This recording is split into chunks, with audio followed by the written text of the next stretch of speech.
Hey all, Dan here, Bay Cabinets. Here's a situation where the finished end of the cabinet was 1/8 of an inch too long. The cabinet got built anyway. I built the cabinet anyway and then realized the finished end was 1/8 inch too long. So I had to keep building it because I was in the glue. So now I have to take 1/8 inch off the top of it. I'm going to use this contraption here to hold me. So this wood is now up just slightly away from the blade. So when I cut this, I can take 1/8 of an inch off without running my blade into the fence. Okay, so here we go.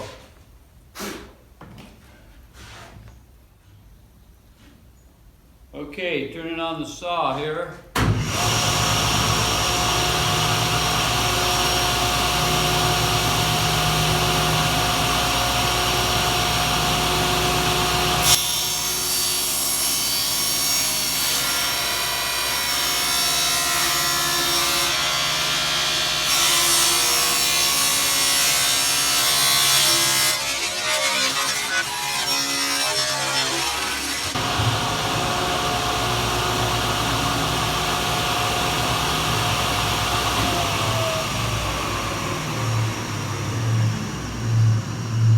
Okay, a little tricky, but doable.